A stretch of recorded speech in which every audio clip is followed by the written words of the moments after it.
அடுத்த தலைமுறை ஈழத்தமிழர்களின் பலத்தை சிங்கள தேசத்திற்கு புடம்போட்டு காட்டிய நாமலின் பிரித்தானிய பயணம் சமகால பரப்பில் ஒரு பெரும் சர்ச்சையை ஏற்படுத்தி பேசுபொருளாக மாறியிருக்கும் நாமல் ராஜபக்சவின் பிரித்தானிய பயணம் ஒரு தனிப்பட்ட பயணமாக அன்றி சகல தளங்களிலும் ஒரு தொய்வு நிலையை அடைந்திருக்கும் ராஜபக்ச குடும்பத்தின் சர்வதேச மறுபிரவேசத்திற்கான ஒரு திட்டமிட்ட நகர்வாகவே பலராலும் இப்போது நோக்கப்படுகிறது. குறிப்பாக உலகின் புகழ்பெற்ற விவாத மேடைகளாக அறியப்பட்ட ஆக்ஸ்போர்ட் யூனியன் மற்றும் கேம்பிரிட்ஜ் யூனியன் ஆகியவற்றில் உரையாற்ற அவர் ஒப்புக்கொண்டமை சர்வதேச அளவில் தமக்கான ஜனநாயக அங்கீகாரத்தை மீளப்பெறும் ஒரு முயற்சியாகும். இந்த நிலையில் இந்த நகர்வுகள் புலம்பெயர் தமிழ்ச் சமூக கட்டமைப்பில் ஒரு பெரும் குழப்பத்தை ஏற்படுத்தியுள்ளது. இதன் விளைவாக பாரிய எதிர்ப்புகள் வெளிப்படுத்தப்படுகின்றது. ஆனால் இந்த முறை வழமையான போராட்டங்களில் ஈடுபடும் புலம்பெயர் அமைப்புகளையும் தாண்டி குறித்த எதிர்ப்பானது பிரித்தானிய பல்கலைக்கழக தமிழ் மாணவர் அமைப்புகளால் முன்னெடுக்கப்பட்டது ஒரு முக்கியமான கவனத்தை ஏற்படுத்தி இருக்கின்றது. 20க்கும் மேற்பட்ட பல்கலைக்கழக தமிழ் அமைப்புகள் ஒன்றிணைந்து வெளியிட்ட ஒரு அறிக்கையில் இரத்த கரை படிந்து ஒரு அரசியல் வம்சத்திற்கு கல்விக்கூடங்கள் களம் அமைத்துக் கொடுப்பது தமிழின படுகொலையை நியாயப்படுத்துவதற்கு சமம் என பிரித்தானியாவின் கல்வி கட்டமைப்பை கடுமையாக சாடியிருக்கிறது. இந்த எதிர்ப்புகளின் விளைவாக மாணவர்களின் ஒன்றுபட்ட குரலுக்கு சுவைசாய்த்த கேம்பிரிட்ஜ் யூனியனும் பின்னர் நாமல் ராஜபக்ச உரையாற்ற சில மணி நேரங்களுக்கு முன்னர் ஆக்ஸ்போர்ட் யூனியனும் தமது அறிவிப்பை அதிகாரப்பூர்வமாக மீளப்பெற்றதன் மூலம் நிகழ்வு ரத்து செய்யப்பட்டுள்ளது. எனினும் நாமல் ராஜபக்ச தரப்பு இந்த நடவடிக்கையை ஜனநாயக விரோதம் மற்றும் கருத்து சுதந்திரத்திற்கு விழுந்த அடி என சித்தரிக்க முயல்கிறது. உண்மையில் மேலத்தைய ஜனநாயக நாடொன்றில் நின்று கொண்டு அடிப்படை உரிமைகளை பற்றி பேசும் ராஜபக்சக்களின் அரசியல் வாரிசான நாமல் ராஜபக்சவிற்கு பல லட்சக்கணக்கான ஈழத்தமிழர்களின் அடிப்படை உரிமைகளை பறித்து கருத்து சுதந்திரத்தின் குரல் வலையை நெறித்த தமது கடந்த காலம் தொடர்பில் ஒரு தெளிவு இருக்க வேண்டும். அவ்வாறு இல்லாதவிடத்து நாமலின் ஜனநாயக உரிமை கோரிக்கை வரும் நகைப்பிற்குரியதே ஆகும். இருப்பினும் மேலத்தைய பண்பாட்டின் வரன்முறை கொண்ட கல்வி நிறுவனங்களின் தரப்பில் நிகழ்வின் சாத்தியமற்ற சூழல் மற்றும் மாணவர்களின் பாதுகாப்பு ஆகிய காரணங்கள் முன்வைக்கப்பட்டன. இது ராஜபக்சக்களின் மீதான சர்வதேச பிம்பத்தை இப்போது மேலும் பலவீனப்படுத்தியுள்ளது. குறிப்பாக ராஜபக்ச தரப்பு தனது மென் அதிகாரத்தை பயன்படுத்தி சர்வதேச கல்வி வட்டாரங்களில் தமக்கான புதிய தோற்றப்பாடுகளுடன் நுழைய முயன்றபோது புலம்பெயர் தமிழர்கள் தங்களின் நீதிசார் பரப்புரை மூலம் அதனை முறியடித்துள்ளனர். இந்த சம்பவம் புலம்பெயர் தமிழ் சமூகத்தின் அரசியல் பலம் இன்னும் குறையவில்லை என்பதனையும் ஒருவிதமான ஓர்மத்துடன் மாணவர் சமுதாயம் இயங்கிக் கொண்டுதான் இருக்கிறது என்பதனையும் தெளிவூட்டியிருக்கிறது.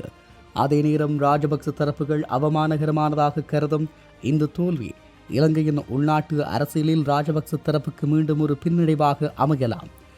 ஏனென்றால் சர்வதேச அளவில் பிற நாடுகள் தமக்கான தடைகள் இல்லை என்று விளக்கி சிங்கள மக்கள் மத்தியில் 2029க்கான ஜனாதிபதி கனவிற்கான ஆதரவு திரட்டும் முயற்சிக்கு இது முட்டுக்கட்டையாக அமைந்துள்ளது என்பதும் இங்கு கவனிக்க வேண்டியதாகும். அதே நேரம் சும்மா கிடந்த சங்கை ஊதிக்கெடுத்த நாம் ஆண்டி என்பது போல ஒரு புதிய கெடுபிடியை ஏற்படுத்தி இருக்கிறது என்றே சொல்ல வேண்டும்.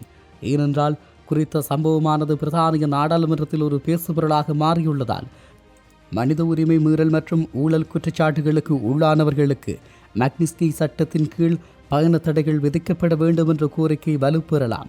இதன் அடிப்படையில் ஏற்கனவே 2025 மார்ச் மாதம் பிரித்தானிய அரசால் உலகளாவிய மனித உரிமைகள் தடைகளின் கீழ் இலங்கையின் முன்னாள் இராணுவ தளபதி ஜெனரல் சவேந்திர சில்வா, முன்னாள் கடற்படை தளபதி அட்மிரல் வசந்த கர்நாகுட, முன்னாள் இராணுவ தளபதியும் பன்னி பிராந்திய கட்டளை அதிகாரியுமான ஜெனரல் ஜகத் ஜெயசூரிய மற்றும் கருணா குழு என அறியப்பட்ட இராணுவ ஒட்டுக்குழுவின் தலைவரான விநாயகமூர்த்தி முரளிதரன் போன்றவர்களைப் போல இந்த சம்பவத்தின் அடிப்படையில் நாமல் ராஜபக்சவிற்கோ அல்லது ஏனைய ராஜபக்சர்களுக்கோ தடை தொடர்பில் ஆராயப்படுவதற்கான சாத்தியக்கூறுகளை ஏற்படுத்தியுள்ளது எனவும் குறிப்பிடலாம்.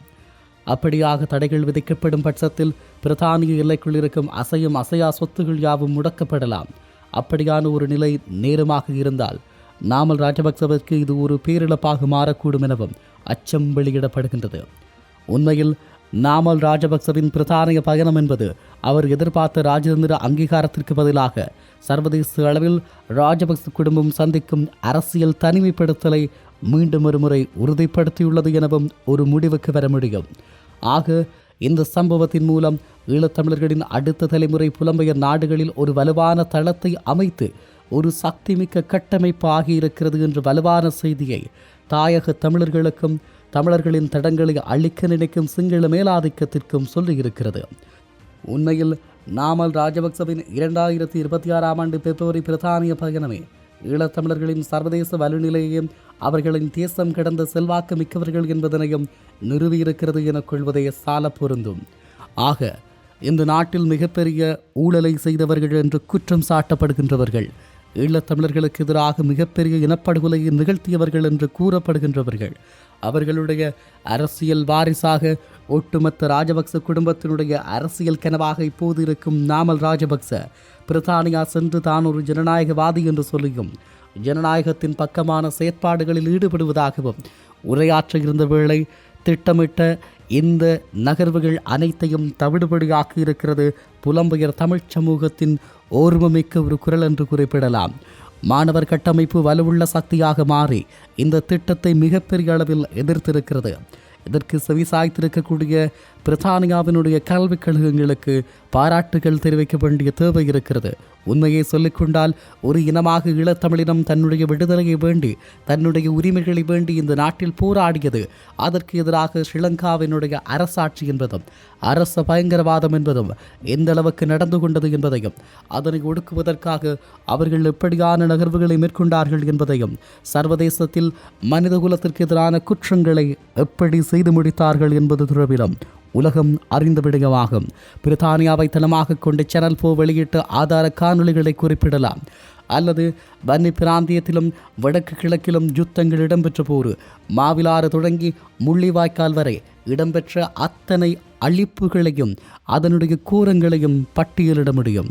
ஆக ஒரு இனமாக ஈழத்தமிழினம் இந்த நாட்டில் சந்தித்த அத்தனை வலிகளுக்கும் பொறுப்புடையவர்கள் என்று சொல்லப்படுகின்ற இந்த ராஜபக்ச தரப்புகள் இப்போது தங்களை ஒரு ஜனநாயகவாதிகளாக ஜனநாயகத்தின் முகமாக எடுத்துக்காட்ட முன்னிற்பதும் அது இப்போது சர்வதேச அரங்கில் தோற்கடிக்கப்பட்டிருப்பதும் மிகப்பெரிய எதிர்வினைவுகளையும் அதேபோல ராஜபக்ச தரப்புகள் எதிர்பார்த்த எதிர்பார்ப்புகளையும் மண்கவ செய்திருக்கிறது என்பது மாத்திரம் உண்மையாகும். ஆகவே எப்போதும் ஈழத்தமிழர்கள் சொல்லுவது போல காலம் பதில் சொல்லும் அல்லது காலம் தக்க பாடம் புகட்டும் என்று சொல்வதற்கு உரித்தான ஒரு விடயமாக மிகப்பெரிய ஒரு அவமானத்தை சந்தித்திருக்கிறது ராஜபக்ச தரப்பு என்று சொல்லிக்கொள்ளலாம். ஆகவே ஈழத்தமிழர்களுக்கு இழைக்கப்பட்ட அநீதிகளுக்கான காலத்தின் பதில் இப்போது நாமல் ராஜபக்சவிடம் வந்து நிற்கின்றது. இதற்கு முன்பதாக இந்த நாடு கொண்டாடிய சிங்கள பேரினவாதம் தூக்கி தலையில் வைத்திருந்த கோட்டாபாய ராஜபக்ச இந்த நாட்டு மக்களால் துரத்தப்பட்டதும் இப்போது அதனுடைய சிறிய வாரிசாக 2029 ஜனாதிபதி கனவினுடைய மகுதமாக இருக்கும் நாமல் ராஜபக்சவுக்கு எதிராகவும் காலம் தன்னுடைய பள்ளியை தீர்த்திருக்கிறது என்று முடிவு கட்டிக்கொள்ள முடியும். ஆக ஒவ்வொருவருடைய செயலுக்கும் மறுவினைகளும் மறுதாக்கங்களும் இருக்கிறது என்பதனை உலகமும் காலமும் மீளவும் நிரூபித்து கொண்டே இருக்கிறது என முடிவு கொள்ள முடியும்.